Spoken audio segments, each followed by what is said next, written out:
On this trip, we were supposed to be going to New Brunswick, Canada, but there's a massive weather system moving up there for the entire week. Instead, decided to save all of our destinations for New Brunswick for the summertime. Right now, we're driving to New England. I've been wanting to drive up here during the fall since we moved to New York in 2017, ready to see the leaves, which is really exciting. This is the perfect brightness. I can smell it. It smells amazing. It smells like somebody screamed green from the other room. If you missed last week's video, we built out the truck for a big camping trip. After a bunch of stuff went wrong, we can't get the tent on top of the bed rack. I need 3.5-inch tent risers. Some of our gear arriving weeks late and a massive impending storm casting rain on New Brunswick for the entire week. We made a game time decision to push our New Brunswick trip to the summer and go through New England instead. The idea was to camp through Vermont, New Hampshire, and Maine, visiting sites we didn't get to see during our 2021 helicopter series heading east. Florida, New York.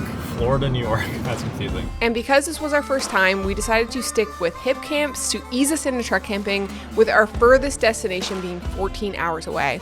But things didn't really go as intended. What was supposed to be a multi-episode truck camping series turned into a story about lessons learned, and the first one was don't try and film a series while editing a series. This is a town full of scarecrows. Is that what they are? Scarecrows? 1, 2, Oh, she's ready to go 3. somewhere. That scarecrow is rolling. I think the town's called Enfield, New Hampshire. There were probably at least, 50 scarecrows? Or more. Becky and I came up with this possibility that at night, the scarecrows come alive, Ew. terrorize the patrons, or the passerbys like us, the transients we'll call them, and they lure you in with their cute little scarecrow thing. Everyone has smiles on them, and then they turn them in to scarecrows. And that's the people like us who tried to get out. That's the story right there.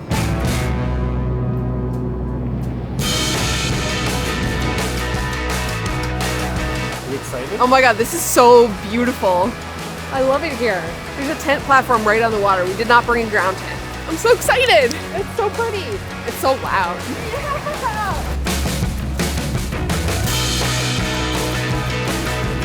I love camping. Woo-wee. He loves camping. We're going to get set up before it gets dark.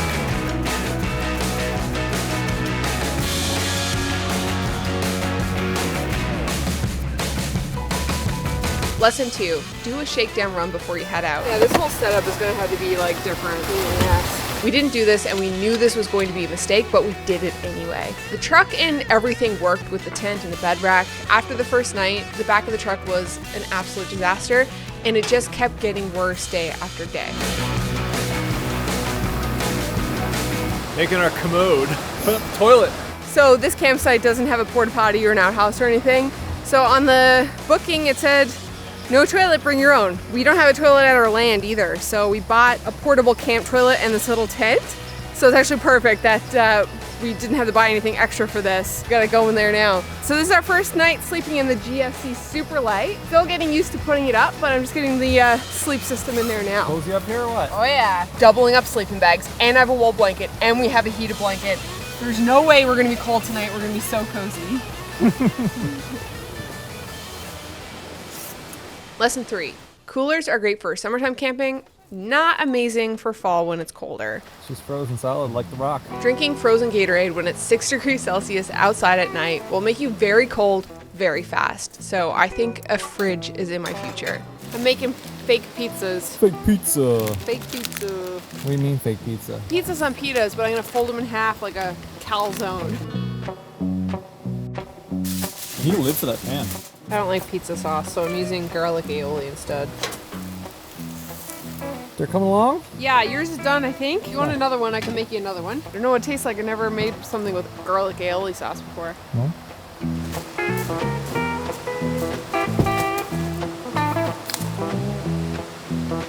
What's going on? I'm just trying to warm my body up a little bit. Winter sizes. You look like you're in a mosh pit. That's not a mosh. Yeah, that's a mosh. Yeah, that's a good mosh. Oh, this is a nice little setup here. Got the lights. Got the iPad for movies. Oh, yes, please. In Newfoundland, when I went camping, it was 12 degrees at night Celsius, and I brought my dad's heated blanket, and it was a game changer. So when I saw that this campsite had power, I was like, and so we have it on because it's going to be about 6 Celsius tonight. And it's not really that hot at all. The sleeping pad's really nice. It's all good. Is this our blanket? Yes, this is our blanket. And if you want to check it out, I'll leave a link in the description box below. It's our adventure blanket. It's 100% merino wool. We basically designed it to use in your home or camping. We also have a bunch of other merch on our shop if you want to check it out. Link in the description box. Looks like there's a car pulling up here right now. Do you hear that? There is a car that pulled up. Really? There's a car that's pulled up? You got your shank? Yes, shank here. Good night. See you in the morning. If we make it to the morning. Fuck off.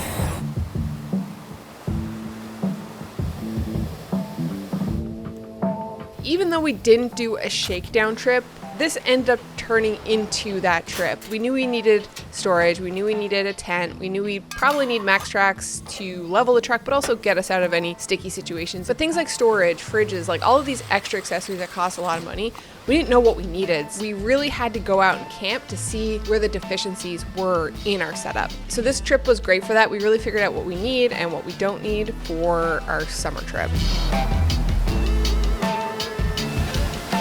I've got 2 burners. How convenient.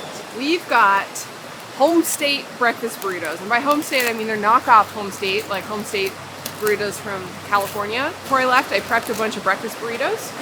So it's egg, bacon, cheese, and pico. And green Cholula.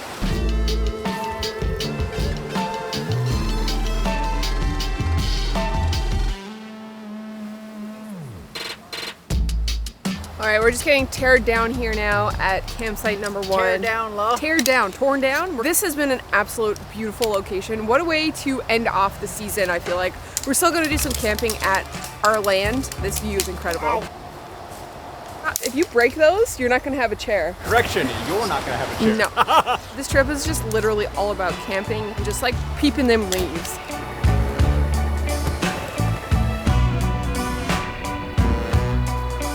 Don't be suspicious. Don't be suspicious. So the non-American viewers here. Truck is an absolute disaster inside. There's some condensation in the tent last night, so our sleeping bags and sheet are really wet. So we're gonna get to the campsite early and hopefully dry everything off. Definitely need some better organization for the truck for next year's trip. We're in Maine.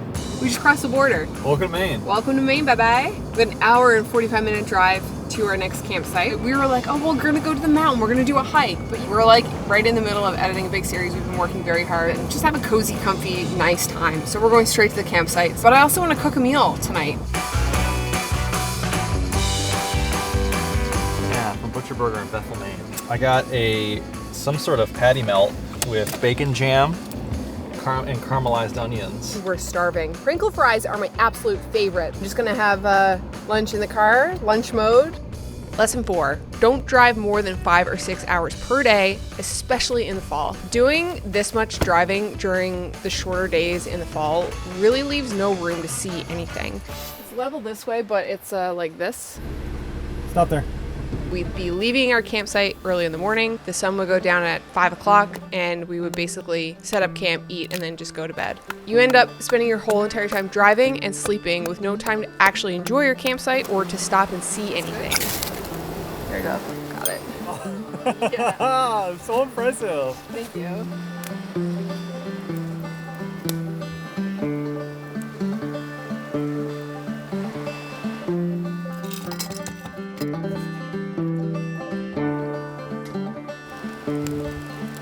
Big fucking long log I found. Schlong. How's your drinky? Fantastic. Thank you. So remember earlier when I said I was gonna make a dinner tonight? I'm not. And we're basically still full and I couldn't be shagged, to be honest with you, to cook. So we're gonna make up a freeze-dried meal. We should eat something because it's gonna be a cold night.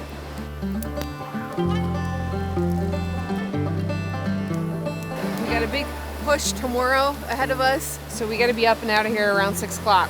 It's 8:20 now, so we gotta get in the sack. We're gonna put this fire out. Thankfully, we have a big water source right here. Fire is only out when you can stick your finger in it and not burn yourself. Spooky. I'm gonna prep everything for tomorrow morning and we're gonna go to bed, get up at 6 o'clock, so it's gonna be dark when we wake up. It's cold this morning. I had to put my down pants on. 6 a.m. We're gonna make breakfast this morning, tea, and then we're gonna hit the road super early.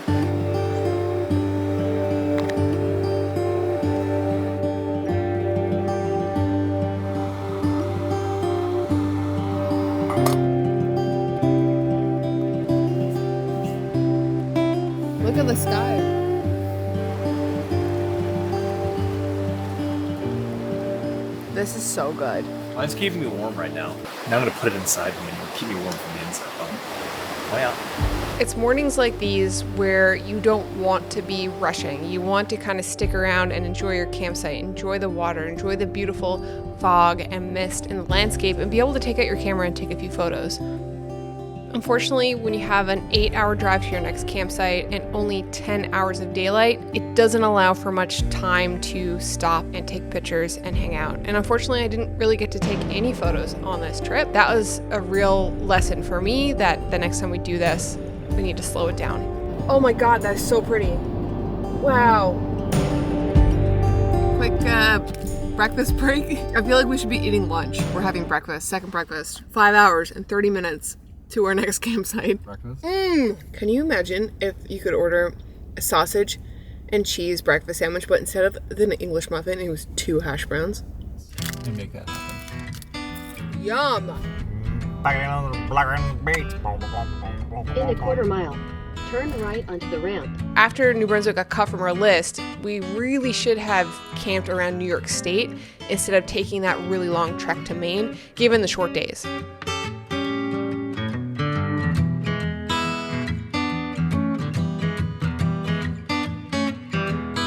We're in the Adirondack Mountains, and I have never driven through this stretch of land before.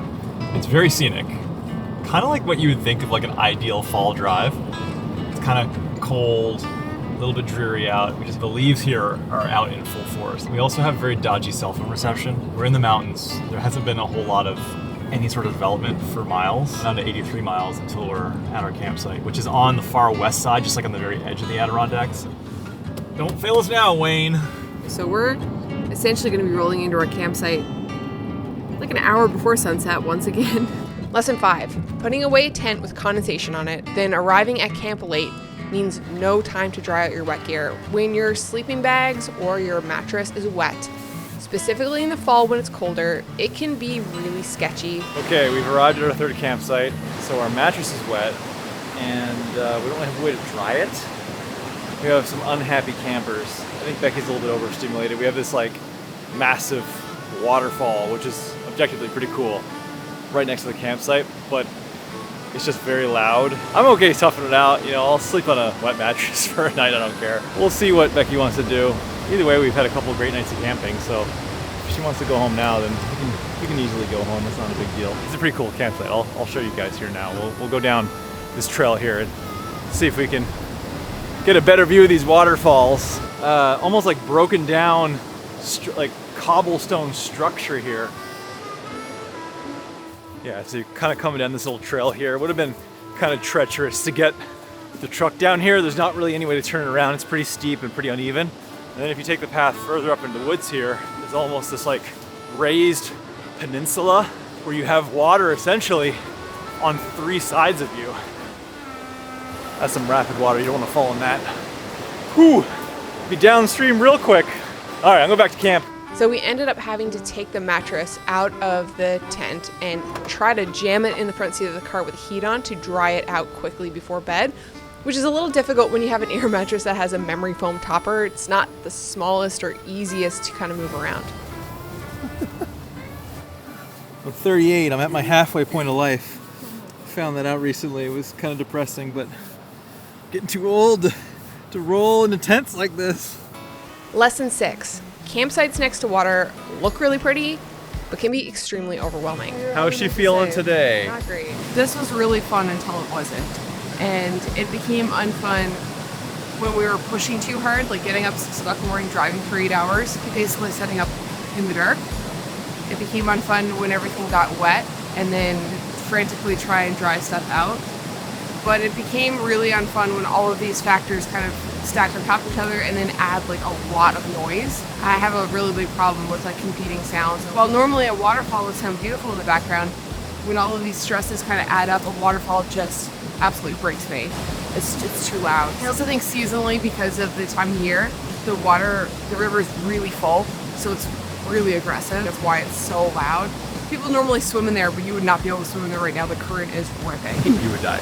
You would literally die. I'd love to come back here in the summertime and like see what it's like. And we have more time, more daylight, more time to let things dry out. I feel silly to be like, look at this beautiful spot and I'm having a bad time. It has nothing to do with the site. It's just like Your state of mind. yeah, I think the first thing that got me on the first day when like the back of the truck became chaos and like to get anything out of the back is rage inducing because everything is falling over. You have to take everything out, put everything back in. So the lack of organization inside the truck, you're already annoyed trying to get your breakfast out in the morning. Well, you gotta refine your kit, right? I mean, that's what this trip was kind of all about. It was like getting out and like using the gear and not spending too much time tinkering with the truck before you actually went out and did something with it. Because I could have built this out fully of what I thought I needed, but what I thought I needed originally is not what I actually need. I'm glad we came out, but I'm definitely ready to go home. Let's get out of here.